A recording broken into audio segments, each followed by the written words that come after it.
following podcast is improvised satire and all characters are fictional. Hello, I'm Dean Ardenfell. This is the podcast where I interview employees of the many subsidiaries of my favorite multinational conglomerate, Hogswood Cooper Media. Just my little reminder that corporations are people too. Hogswood is known as a business that owns almost all things. From fracking to drugs, private prisons to casinos and guns. Dean is the man who's their number one fan. He loves them so much. And he wants to chat with each person who works for the brand.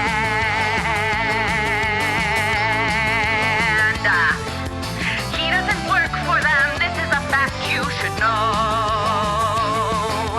Dean Ardenfell is here talking to folks for his show. Hello, dear listeners. Well, we're really in the thick of the holiday season now, aren't we? I hope you've all got your Christmas shopping done, and if you don't celebrate Christmas, I hope you are at least still saying Merry Christmas to people, because us Christmas folks don't take kindly to anyone shoving their other weird holidays down our throats. This is America. As you may recall, my mother has been living with me after a 9-year estrangement, and after several weeks of her bringing home various Tinder dates and hanging my own ties on my own bedroom door, she finally decided to go back to her boyfriend. I think she just didn't want to spend Christmas in my apartment. She said something about how it is like a bunker of sadness and failure, which I thought was fairly harsh, but hey, you can't pick your relatives. Anyway, we've got a great new episode of the podcast today. Please share it, subscribe, tell your friends, and give us a 5-star review. First up, I talked to a high-powered lawyer who seems to provide a lot more emotional support to men in danger of being canceled than any actual legal assistance. Then I talked to a man who is so innovative in the tech sector, who's thinking so far ahead of the rest of us, he struggled to even put it into words. I spoke to them both in the studio. I think you're going to love it. Okay, on with the show. Please enjoy this brand new episode of Corporations Are People Too.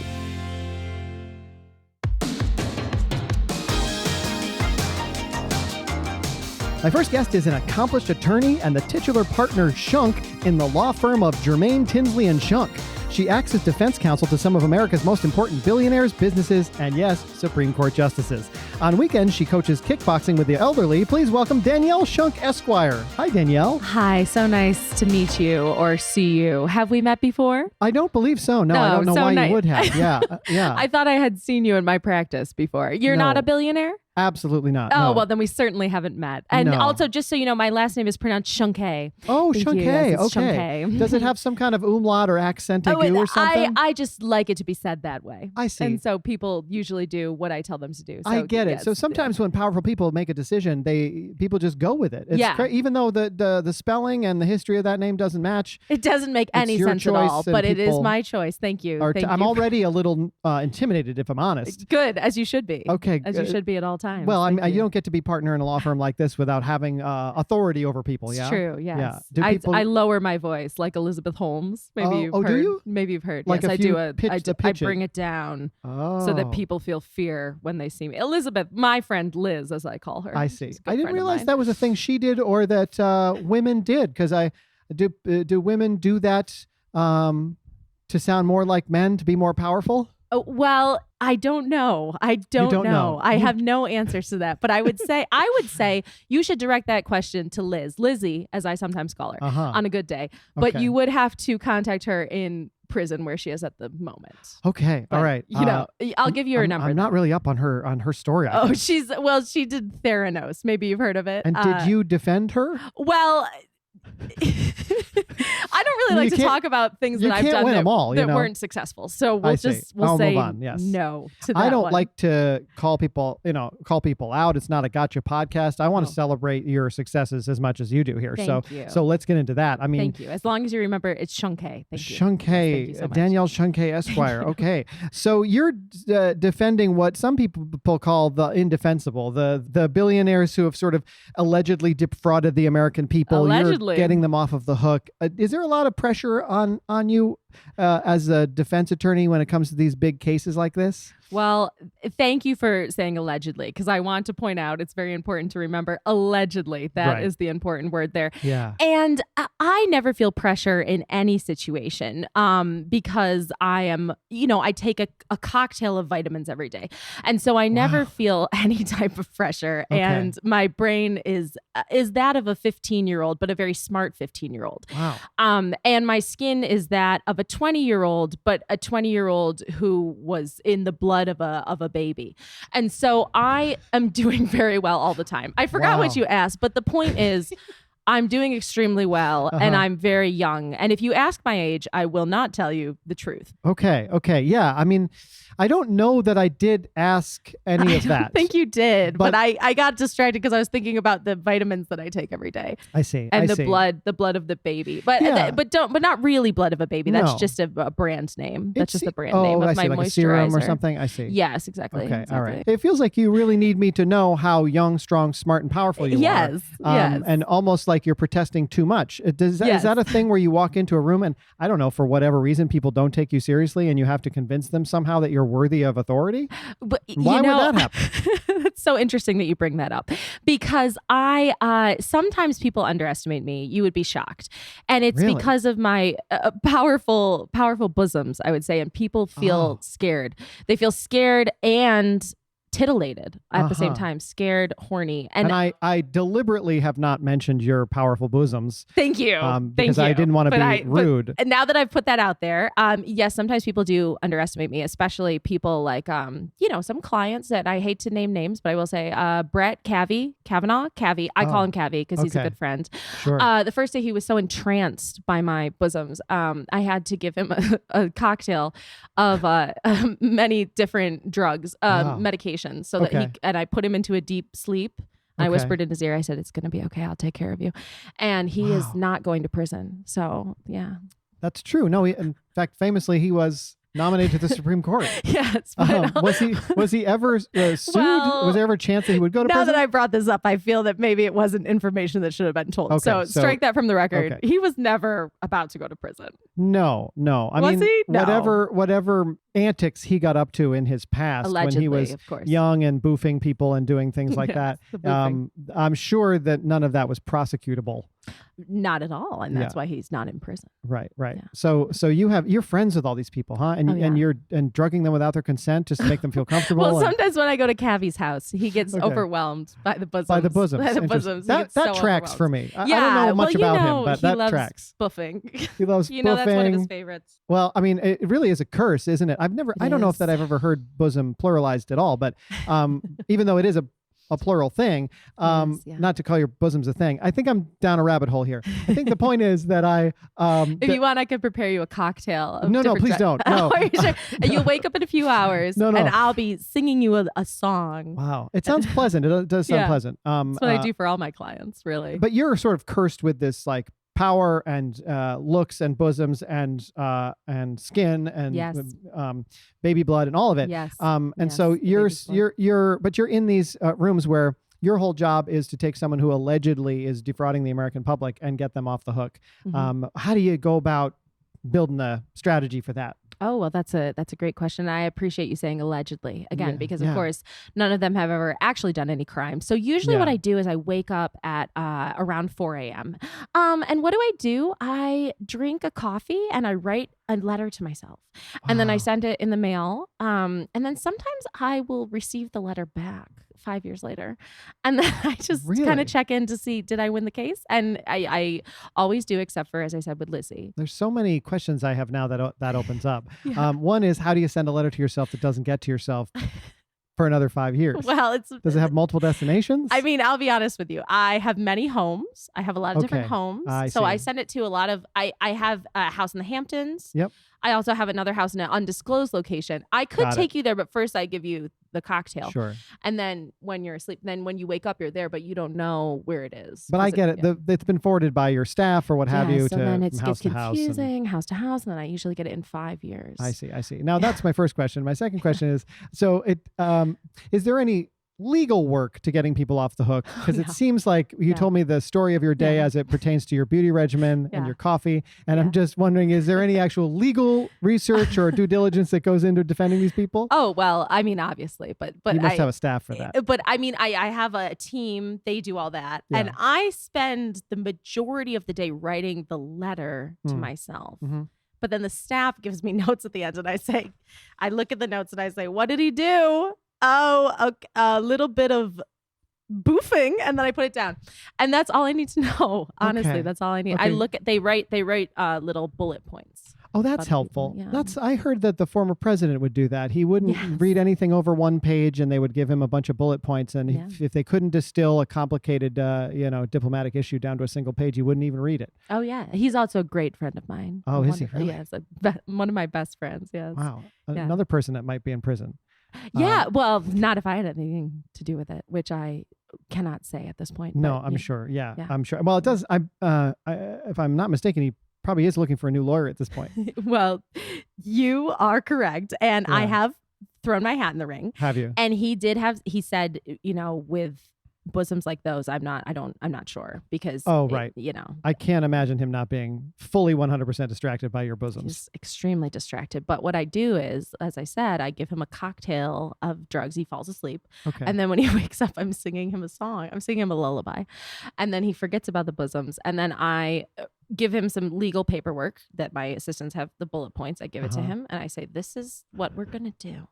It sort of seems like tit for tat, because I'm sure if you went back far enough in his history, he's put someone to sleep with a cocktail of drugs himself. Allegedly. I will say allegedly, and I cannot confirm nor deny. So, but you're not taking advantage of anybody when you're doing that? Oh, no. I just lay them down and I sing them a song. So then when they wake up, they're like, oh, it's like the womb again. Okay. So like if I were to go in and have a consultation with you and I was freaking out because I'm worried that I'm going to prison for something that I allegedly did, I'm freaking out and you really need me to calm down in order to have a conversation about my legal defense. So what you're doing is essentially just like loosening me up a little bit, sort of like petting my head and saying there. Yes. And so that by the time I wake up, I'm more reasonable and you can make me feel emotionally better about my defense. Exactly. That's such an interesting, it's like a real bedside manner that you have with your clients. Yeah, it's almost like I'm a doctor, but I do not have the licensing, but it is similar to being a doctor. Or like a really like an old timey nurse that like puts your head on their bosom and says, there, it's going to be okay. Exactly. But see,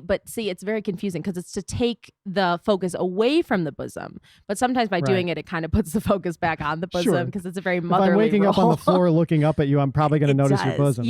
But at least then you're calm when you do it and you're not in a frenzy. Because you know how sometimes people are in a frenzy when they see bosoms. Sure, yeah. I'm sure that you've been in a frenzy at least once or twice on the street. There are whole websites, I think, devoted to frenzies around bosoms. Exactly. Yeah. And you say things like awooga and you get... when people do that? Yeah, sure. And they say awooga and then they get wild and they need to calm down. And so when they wake up, they will not say awooga anymore because they've lost the power of speech for a few minutes. Sure. But it does come back eventually, except for some people who have sadly indefinitely lost the power of speech. But most people. Okay. Well, that's probably due to their age. And probably the fact that they're saying awooga in general that's a generational thing. It's at least 3 or 4 generations back. You have a Mitch McConnell or what have you who can't speak at all. Well, and those are a lot of my clients. Sure, I bet they are, people in the age group where they say awooga. And they need to be kept in power where they are despite any medical issues they have. Of course. Yeah. And or any legal trouble that they might be in. Well, as you can see, Mitch is doing quite well. Sure is, yeah. There have been a couple times where I have given him a cocktail. I think the whole of America right now wants to give him a cocktail and tell him, go to sleep, go to sleep. It's going to be okay. I think you're right. Yeah. And so I'm thinking, as I see these videos more and more, I say, oh, Mitch, maybe it's time. Maybe it's time for the final cocktail. Oh, there is a final cocktail. I only give it to people when things are starting to look You definitely passed the bar. You're a lawyer. Yeah, so I'm in New York. New York. Just checking. But not in other states, only New York. But sometimes in DC as well, too. But I have them come to me. What you're describing doesn't really sound as much like legal advice or legal defense as it does, I don't know, some kind of psychiatric emotional care. You would think. Yeah. You would think. But I mean, is there any truth to the fact that like as a law firm, you're essentially not really a law firm, but more of an emotional support for billionaires who've been accused. Well, I must tell you that I am a real lawyer. I did go to Columbia, class of 2004. But I still look like a 15-year-old, and that part's important to remember. And I noticed that you dropped your voice a few notches when you said that too. Yeah. Thank you. Yeah. Thank you. Yes. Well, as I learned from Lizzie, if you want, just speak like this, and then men will listen to what you're saying. Interesting. That's so interesting. I mean, we're going all over the map here, and I want to make sure we talk about your hobby. You're teaching kickboxing to the elderly. Oh, well, you got to give back. You got to give back. Yeah. And I like them. I want them to be strong and armed too. So I'm trying to institute part of my program that I do this. It's kickboxing for the elderly. It's, Upper West Side, people who have some means, as you know, because those are the only people that I interact with in any way at any time, except for you and I are talking right now, and I don't know if you have any means, but I do not, famously. And I've been told, please don't make this podcast by Hogswood Cooper many times. And yet you still do. And I do, but just for the love of the organization, because I really think what they're doing is cool. Well, that's you're an entrepreneur. Kind of. I mean, we're not making any money with this podcast. It's really just a love letter to my favorite corporation. Oh, that's nice. That's very nice. Well, make a physical letter and send it to yourself, and you'll probably get it back. Probably immediately. Maybe 5 years. I live in a basement apartment. I think it would come back pretty quickly. It'll probably come right back. Wait, what were we? The elderly. Yeah. So I teach the elderly to, I teach them, I want them to defend themselves. And now the second part of the program that I'm thinking is arming the elderly, because who needs guns the most in this country? The elderly. Right, because they're the most vulnerable. Exactly. And if someone breaks in, they need to be able to defend themselves. And having a loaded weapon in their hand. Exactly. Yeah. Yeah, it just makes sense. And I think we agree. I think the elderly should be senators and gun owners for as long as humanly possible before they're put in the ground. Exactly. And we were talking about my good friend Mitchie, as I like to call him. And what I'm thinking for Mitchie is, like, if he has one of these moments again, because it's very embarrassing for him, when he has these moments where he's kind of just staring off. And I thought to myself, Danielle, what could you do for him?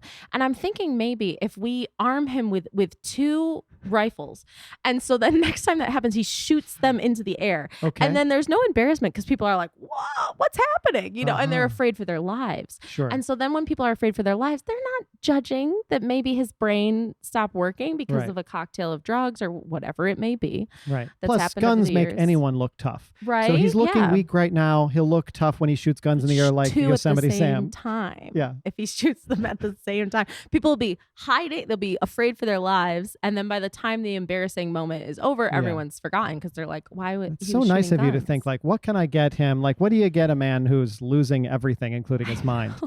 Yeah. Wow. Thank you. Well, I'm a giver. And so for the elderly, I want to give them as many guns as possible. But I'm starting out with just teaching them some physical fighting skills so that they have that first and then come the guns. And are you worried about their flexibility or their bone density or muscle mass? Because I give them a cocktail of things. Okay, I got you. And then they just kind of Okay, you got to loosen them up somehow. Yeah, and I always have a backpack full of these various cocktails that I give to people. You're the first high-powered lawyer I've ever met. Well, I've ever met in general. Yeah. But I didn't expect you to have a rolling suitcase full of pharmaceuticals and vitamins.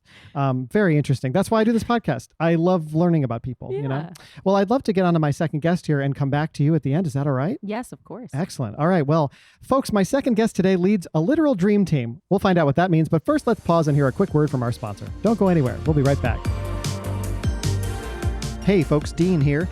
There's nothing I love more than talking to the employees of my favorite multinational, Hogswood Cooper Media. Doing this unofficial podcast has brought me into the orbit of some of that corporation's biggest luminaries, which I figure is the next best thing to actually working for HCM. Something I've been told point blank, quote, will not happen in my lifetime, end quote. That said, this podcast does cost money to produce, and since my favorite corporation understandingly has no interest in supporting me, I'd love it if you could throw a few bucks my way. I'm not a very good entrepreneur, but I figure a guy's got to start somewhere, right? So if you go to patreon.com/corporationsarepeople2, you'll see my whole value proposition laid out for you to peruse. There's some fun stuff in there, and your support will help this podcast and me continue to exist. Okay, back to the show.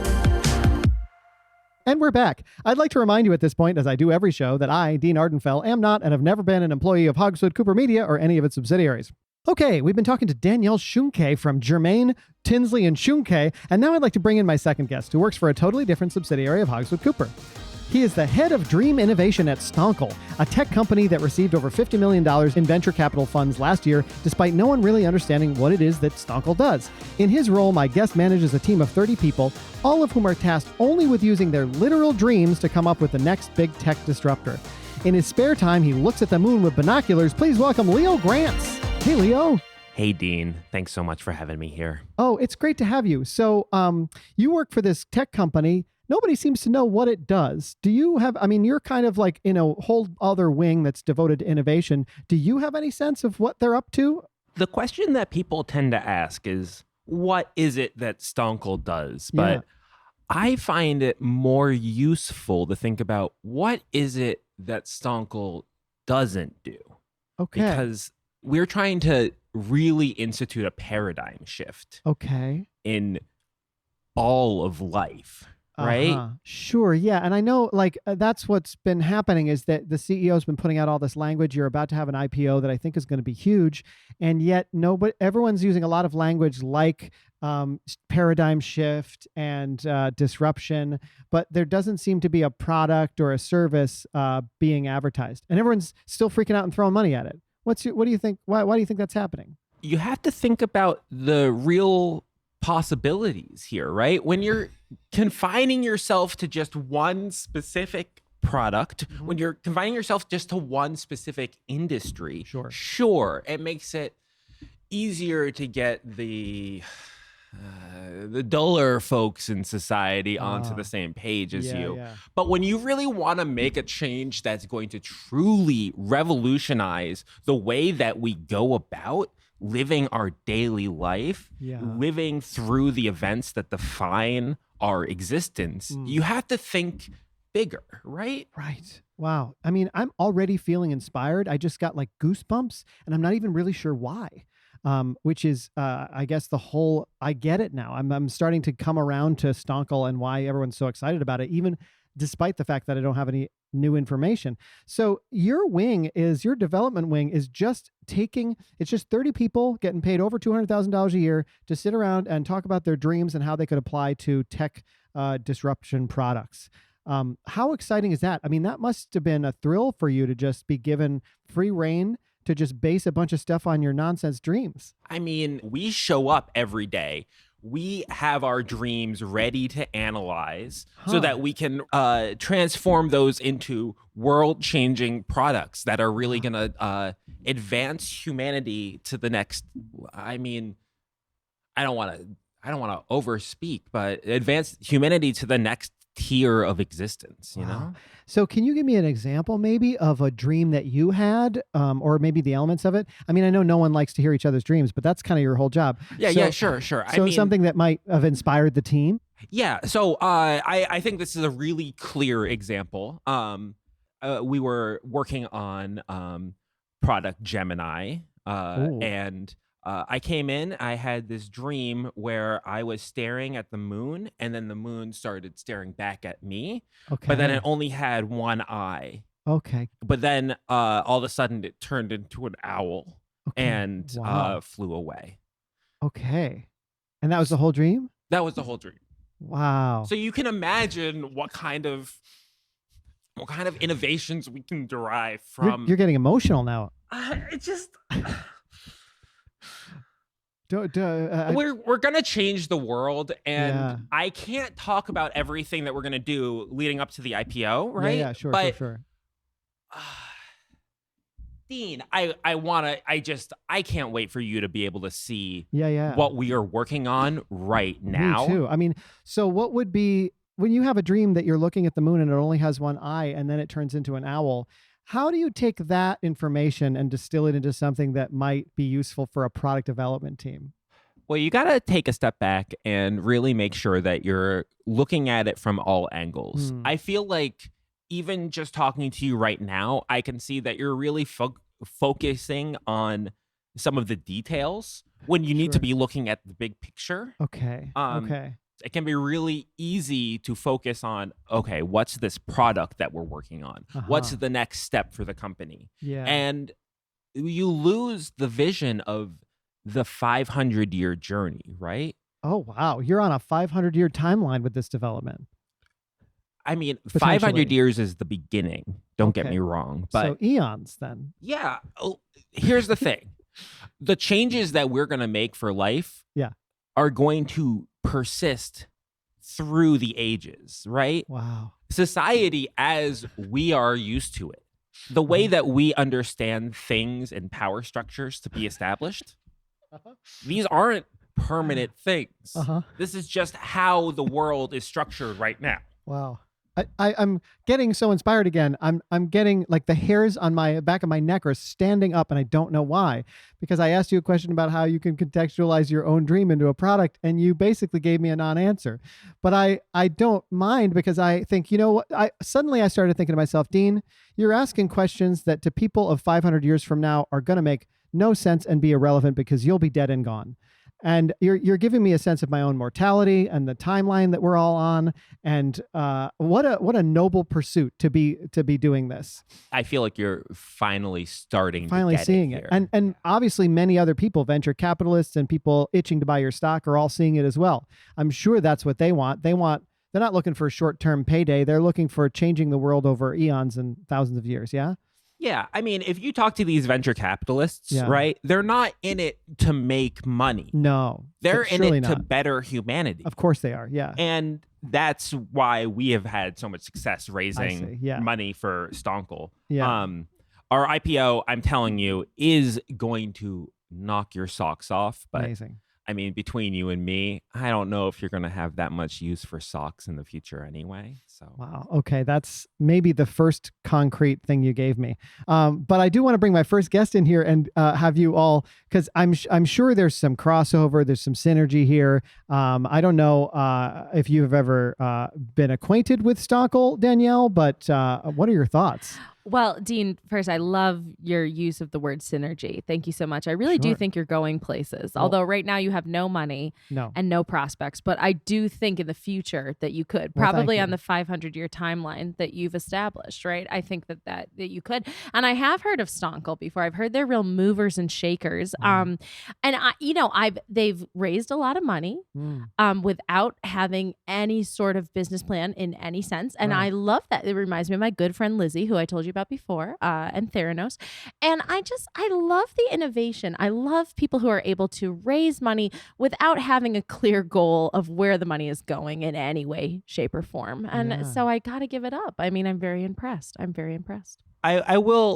do need to jump in and say that Stonkel does not lack a business plan of any form. Oh, of course, people just tend to not count ours because it's entirely pictograph. Okay. Oh, gotcha. well, see, that's probably where I got a little confused. So you have a business plan, but in pictograph form. Yes, exactly. Okay, wonderful. Okay, So and that makes sense that why a business like that would have a whole wing devoted to the visuals in a dream being sort of out front leading the innovation of the business. Yeah.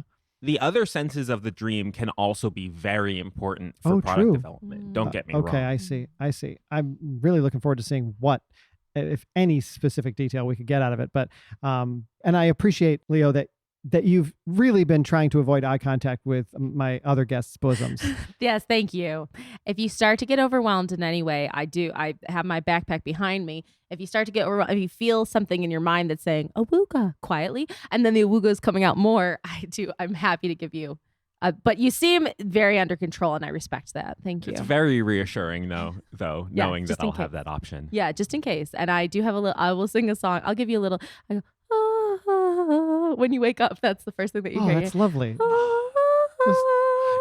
You'll hear like that. Like a mermaid on an island. Thank you.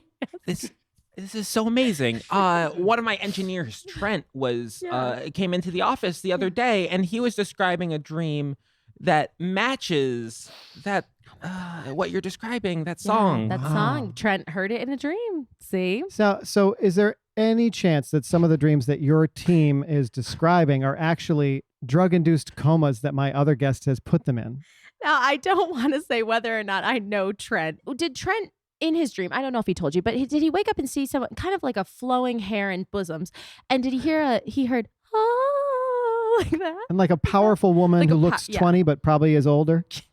This is all ringing bells. Yeah. Okay. I hate to tell you, but that wasn't exactly a dream. That was a drug-induced coma. Okay, but that could be very useful to Leo's team because I assume insomnia is a thing when you're under a bunch of stress to go to sleep and have really innovative dreams. Maybe you need assistance. Yeah. I can't speak to Trent's experience, but I can say that regardless of what inspired it, we all believe in his paradigm shifting thoughts. So sure. Again, not quite sure what you mean there. But Leo, I also want to say you have a hobby of looking at the moon through binoculars. Oh, yeah. Why do you do that and what for? And I guess the moon was part of that dream you mentioned before, but you spend a lot of time squinting at the moon through a set of binoculars? Yeah. I mean, the real thing about the moon in binoculars is it's a great backdrop against which you can judge different sets of binoculars. Now, what you might not know about me is that I make binoculars in my basement. Okay, so I really wish I'd had that in my notes, that your hobby is making your own binoculars. And that's the moon a is just detail. a fixed point in space by which you test the binoculars. Looking at the moon is the hobby. Okay, as a means of testing homemade binoculars, which is an interesting fact about you. And not so much testing, just seeing the difference between them, right? Like different ones are going to have What different... are you, grinding lenses in your own garage? If you want to have a piece of machinery that works right, you have to understand everything that goes into it, right? Right. I mean, it's God bless you. It's the first tangible thing I've heard you talk about making. When you're working on such a large time scale, having something that I can go home to and work with my hands is reassuring because I can't always hold changing society in my arms, No, the zeitgeist is hard to shoulder, Exactly. And we're working really hard on it, and it's gonna, our IPO's coming up, and let me tell you, things are going to change around I here. sense almost an insistent quality to you, almost a defensiveness. Do people disbelieve that you're about to change the world? I mean, when somebody comes to you and they say, hey, I need this impossible legal defense. Right. And you say, I can do that. Do they always believe that you can actually do that? I imagine sometimes people are in disbelief. They say, you can't save me. Well, that's a very good point, Leo. Yes, people are often in disbelief, as I said, mainly because of my looks and my bosoms and my youthful skin. They think this sexy baby? No, I don't think she went to Columbia. And I say, goo goo gaga, you're wrong. And then, what was your question? I'm sorry. People don't believe? Oh, yes. So when people see me being a sexy baby, they don't believe. But then I show them my law degree. It's on my wall. And then they say, maybe. And then when they wake up from their coma, they believe. So I think maybe what you could do if you're having these conversations and people are like, 500-year plan, that sounds crazy. Just give them a little bit, put the serum in, and then there's... I would argue that that's what Stonkel is doing intellectually. Yes, I think that both of you are trying to put certain people to sleep so that they won't ask questions about very concrete things that are really concerning to them, such as, what do you make? Or how do I get off the hook here? Well, I think it's very clear what he makes. We have a number of things in the pipeline right now. Okay, love that. So certainly you're going to see a lot from Stonkel in the next 3 to 5 years, especially. Okay. But after that, there's going to be a little bit of a lull until 15 years out. Okay, so you're going to do 3 to 5 years and then 10-year break, and then nothing from okay, and then from year 17 to or 20 to 500, we can expect great things. Only the best. Amazing. Great.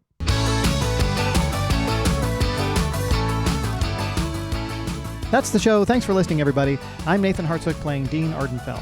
Danielle Shunk was played by Madeleine Smith. Madeleine is an incredibly funny stand-up comedian who's appeared at clubs and festivals and cruise ships all around the world. Check her out at Madeleine Murphy on Instagram. Leo Grants was played by Danny Spencer. Danny is a Burlington, Vermont area improviser who performs regularly with the teams Big Boy Sweater Club and Moon Raccoon.